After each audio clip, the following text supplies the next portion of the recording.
नमस्कार। आपका स्वागत है हमारे YouTube channel the reading noob पर। The power of your subconscious mind, Joseph Murphy. पिछले अध्याय 9 में हमने जाना कि चेतन और अवचेतन दोनों मन सहमत होने चाहिए। आपका अवचेतन उस चीज को स्वीकार करता है जिसे आप सच मानते हैं। आपका अवचेतन मन हमेशा प्रबल विचार को स्वीकार करता है। आपका प्रबल विचार गरीबी नहीं, अमीर होना चाहिए। आइए अब हम जानते हैं अगला अध्याय 10। आपको अमीर बनने का हक है। आप इस दुनिया में विकास करने, व्यापक बनने और स्वयं को आध्यात्मिक, मानसिक तथा भौतिक रूप से प्रकट करने के लिए आए हैं। आपको अपनी सभी संभावनाओं का पूरा विश्वास करने और आत्म अभिव्यक्ति का असंदिग्ध अधिकार है। इस अध्याय में आप पैसे से दोस्ती करना सीखेंगे। जब आप ऐसा कर लेते हैं तो आपके पास अपनी जरूरत का सारा पैसा होगा और जरूरत से ज्यादा भी। अमीर बनने की अपनी इच्छा के बारे में किसी की भी बातों से शंकालु या शर्मिंदा महसूस ना करें। धन एक प्रतीक है। धन के प्रतीक सदियों से रूप बदलते रहे हैं। आपके विचार में आने वाली लगभग हर चीज ने इतिहास में किसी न किसी समय और किसी न किसी जगह धन का काम किया है। जाहिर है सोना और चांदी धन का रूप थे, लेकिन नमक, मन के और कई सस्ती चीजें भी प्राचीन काल के लोगों की दौलत अक्सर उनकी भेड़ों और बैलों से आकी जाती थी। अब हम मुद्रा और अन्य आसान साधनों का प्रयोग करते हैं। इसका कारण स्पष्ट है। बिल चुकाने के लिए अपने साथ कुछ भेड़ों को लेकर चलने के बजाय चेक लिखना ज्यादा सुविधाजनक है। अमीरी की शाही राह पर कैसे चलें? जब आप अपने अवचेतन मन की शक्तियों को समझ लेते हैं तो आपके पास आध्यात्मिक, मानसिक और वित्तीय सभी तरह की अमीरी की शाही राह का नक्शा आ जाता है। जिसने भी मस्तिष्क के नियमों को सीख लिया है वह निश्चित रूप से जानता और मानता है कि उसे कभी किसी चीज की कमी नहीं पड़ेगी।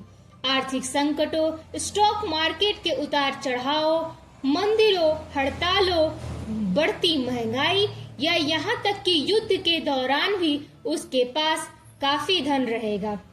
आपके पास अधिक पैसा क्यों नहीं है? यह अध्याय सुनने के बाद आप सोच रहे हो कि मैं ज्यादा आमदनी का हकदार हूँ। मेरी राय में यह अधिकांश लोगों के बारे में सही है। वे सचमुच ज्यादा आमदनी के हकदार होते हैं, लेकिन उन्हें यह मिलती नहीं है। इन लोगों के पास अधिक पैसे नहीं होने का एक बहुत महत्वपूर्ण कारण यह है कि वे मन ही मन या खुलकर इसकी निंदा करते हैं। वे धन को गंदा कहते हैं या मानते हैं। वे अपने बच्चों और दोस्तों से कहते हैं धन का प्रेम ही सारी बुराइयों का जड़ है। उनकी दौलत ना बन पाने का एक कारण यह भी है उनके अवचेतन में कहीं ना कहीं यह भाव छिपा होता है कि गरीबी में कोई खास गुण है। धन और असंतुलित जीवन। एक बार एक आदमी ने जोसेफ मर्फी को बताया था कि वो दिवालिया हो गया है, लेकिन यह बिल्कुल ठीक है। मुझे धन पसंद नहीं है, यह सारी बुराइयों का जड़ है। ये कथन दुविधाग्रस्त है, न्यूरोटिक मानसिक के सूचक है। धन का प्रेम अक्सर बाकी हर चीज से ज्यादा हो जाए तो इससे आप एक तरफा और असंतुलित हो सकते हैं। लेकिन जहां आप अपनी शक्ति या सत्ता का समझदारी से प्रयोग करेंगे, कुछ लोग शक्ति के भूखे होते हैं, बाकी धन के भूखे होते हैं। अगर आप सिर्फ धन पर पूरा ध्यान लगाते हैं और कहते हैं मैं सिर्फ धन चाहता हूँ, मैं अपना पूरा ध्यान धन संग्रह पर केंद्रित करूंगा, बाकी किसी चीज का कोई महत्व नहीं है, तो हो सकता है कि आप धन कमा ले और ढेर सारा जमा भी करें, लेकिन आप इसकी कितनी बड़ी कीमत चुकाएंगे? आप शायद भूल चुके हैं कि आप दुनिया में संतुलित जीवन जीने के लिए आए हैं। आपको मानसिक शांति, सद्भाव, प्रेम, खुशी और संपूर्ण स्वास्थ्य की आवश्यकता को भी संतुष्ट करना चाहिए। अगर आप चाहें तो अपने अवचेतन मन के नियम सीखकर $10 लाख या $1 करोड़ भी कमा सकते हैं और साथ ही मानसिक शांति, सद्भाव, संपूर्ण स्वास्थ्य और आदर्श अभिव्यक्ति भी पा सकते हैं। गरीबी एक मानसिक रोग है। गरीबी में कोई गुण नहीं है। यह किसी अन्य मानसिक रोग की तरह है। अगर आप शारीरिक रूप से बीमार हैं, तो आपको यह एहसास होगा कि आपके साथ कुछ न कुछ गड़बड़ है।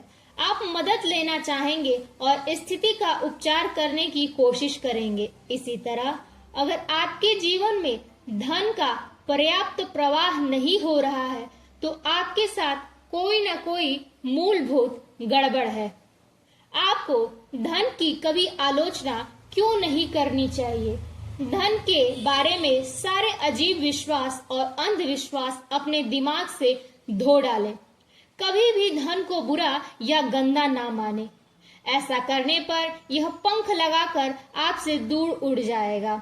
याद रखें, आप जिसकी बुराई करते हैं उसे खो देते हैं। आप जिसकी आलोचना करते हैं उसे आकर्षित नहीं कर सकते हैं। धन के प्रति सही नजरिया अपनाना।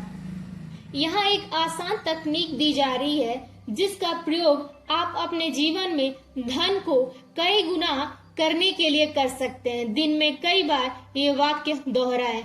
मुझे धन पसंद है, मैं इससे प्रेम करता हूँ, मैं इसका समझदारी से, सृजनात्मक तरीके से और न्यायपूर्ण प्रयोग करता हूँ।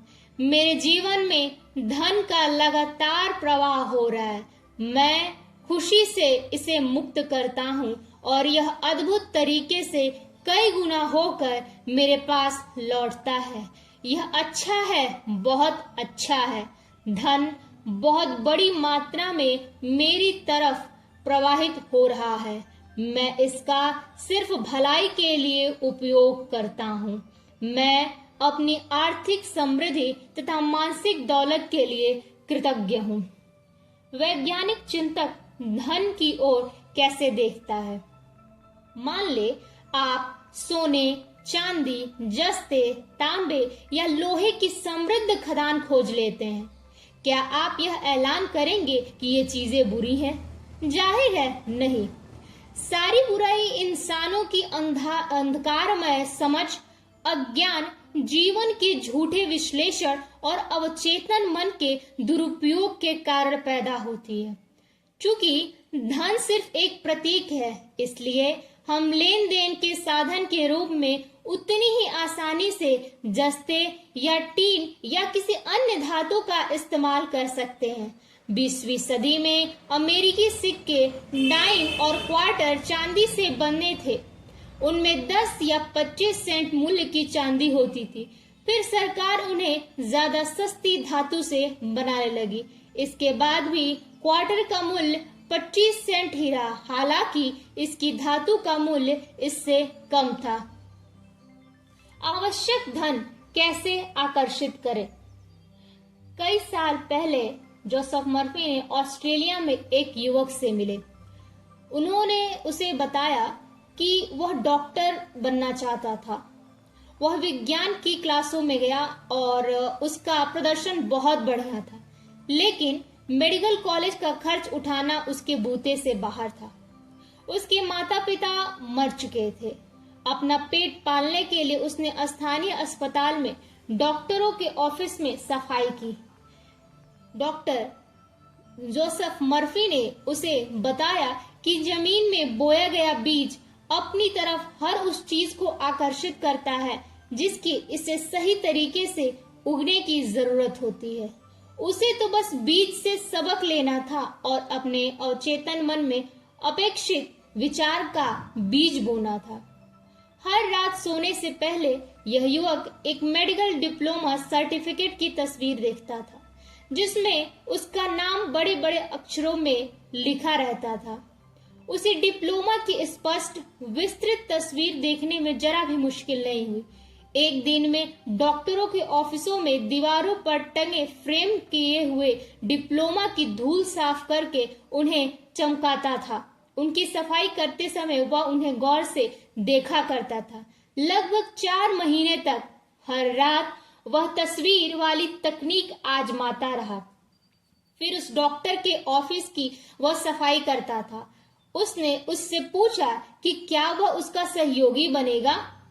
डॉक्टर ने उसे एक प्रशिक्षण कार्यक्रम में भेजने का खर्च उठाया, जहां उसने बहुत सी चिकित्सा संबंधी योग्यताएं सीखी। डॉक्टर बाद उसके अपने सहयोगी बना लिया। वह इस युवक की प्रतिभा और संकल्प से इतना प्रभावित हुआ कि उसने उसे बाद में मेडिकल कॉलेज भेजने में भी मदद की। आज वह युवक मॉन्ट्रियल कनाडा में एक शीर्षस्थ डॉक्टर है। कुछ लोगों की तनख्वाह क्यों नहीं बढ़ती? अपने बॉस के प्रति मानसिक विरोध रखकर आप अवचेतन रूप से उस कंपनी से अपने बंधन तोड़ रहे हैं। आप एक प्रक्रिया शुरू कर रहे हैं। नतीजा यह होगा कि एक दिन आपका बॉस आपसे कहेगा, हमें आपको निकालना पड़ेगा। सच तो यह है कि एक तरह से आपने ही खुद से निकलवाया है। आपका बॉस तो सिर्फ एक साधन के रूप में कार्य कर रहा है, जिससे आपकी ही नकारात्मक मानसिक अवस्था की पुष्टि हुई है। यह क्रिया और प्रतिक्रिया के नियम का एक उदाहरण मात्र है। क्रिया आपका विचार है और प्रतिक्रिया आपके अवचेतन मन की है। अमीरी की राह में बाधाएं और अवरोध। समय समय पर आपने शायद किसी को कहते सुना होगा, जो भी ढेर सारे पैसे कमाता है वह हमेशा बदमाश होता है।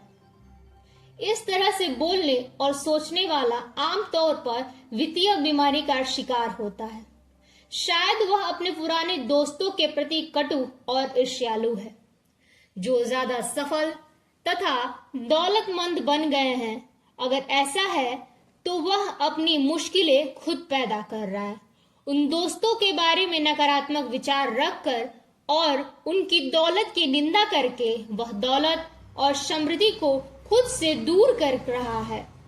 क्या आप किसी ऐसे व्यक्ति के पास रुकना पसंद करेंगे जो आपकी निंदा करता हो? जाहिर है नहीं, और दौलत भी ऐसा नहीं करेगी। यह व्यक्ति उस चीज को दूर भगा रहा है जिसके लिए वह प्रार्थना कर रहा है। अपने निवेशों की रक्षा करें। अगर आप निवेश संबंधी मार्गदर्शन चाहते हो या अपने शेयरों या बॉन्ड्स के बारे में चिंतित हो तो धीरे से दावा करें। असीमित बुद्धि मेरे सभी वित्तीय मामलों का नियंत्रण करती है और उनकी निगरानी करती है। मैं जो भी करूंगा समृद्ध होगा। अगर आप इसे बार बार पूरी आस्था और विश्वास से करते हैं तो आप पाएंगे कि आपका अवचेतन मन समझदारी भरे निवेशों की ओर आपको मार्गदर्शन देगा। यही नहीं, आपको नुकसान भी नहीं होगा, क्योंकि नुकसान होने से पहले ही आपको जोखिम भरे शेयरों को बेचने का संदेश मिल जाएगा। बिना दिए आपको कुछ नहीं मिल सकता। बड़े स्टोरों में पहरेदारों और जासूसों को रखा जाता है ताकि वे सामान चुराने वालों को रोक सके। हर दिन वे कुछ लोगों को चोरी करते हुए पकड़ते हैं। इस तरह की चोरी करने वाले कमी और सीमा के मानसिक माहौल में रहते हैं। दूसरों से चुराने की कोशिश में वे अपनी ही शांति, सद्भाव, आस्था, ईमानदारी, अखंडता, सद्भावना और विश्वास को चुरा रहे हैं। यही नहीं, इससे उनके अवचेतन मन में जो संदेश जाता है उससे उनका बहुत नुकसान होता है। चरित्र, छवि, सामाजिक प्रतिष्ठा और मानसिक शांति का नुकसान। ये लोग यह नहीं समझते हैं कि उनका दिमाग कैसे काम करता है। उन्हें आपूर्ति के स्रोत में आस्था नहीं होती। अगर वे मानसिक रूप से अपने अवचेतन मन की शक्तियों का आवाहन करें और यह दावा करें कि उनकी सच्ची अभिव्यक्ति हो रही है, तो उन्हें सफलता और समृद्धि मिलेगी। दौलत की सतत आपूर्ति। स्वतंत्रता, आराम और आवश्यक दौलत की सतत आपूर्ति आपके अवचेतन मन की शक्तियों को पहचानने में निहित है। यह आपके विचार या मानसिक छवि की रचनात्मक शक्ति को पहचानने में निहित है। अपने मस्तिष्क में समृद्धि से भरे जीवन को स्वीकार करें। दौलत की मानसिक स्वीकृति और आशा का अपना गणित तथा अभिव्यक्ति का तंत्र होता है। जब आप समृद्धि की मानसिकता में कदम रखते हैं तो उस समृद्ध जीवन को संभव बनाने वाली चीजें होने लगती है। इसकी दैनिक घोषणा करें, इसे अपने दिल पर लिख ले। मैं अपने अवचेतन मन की असीमित समृद्धि के साथ एकाकार हूँ।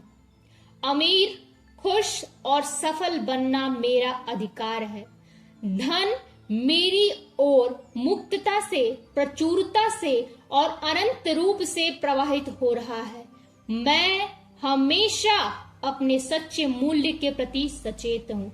मैं अपनी प्रतिभाओं को मुक्तता से देता हूँ और मुझे अत्यधिक वित्तीय वरदान मिलते हैं। यह अद्भुत है।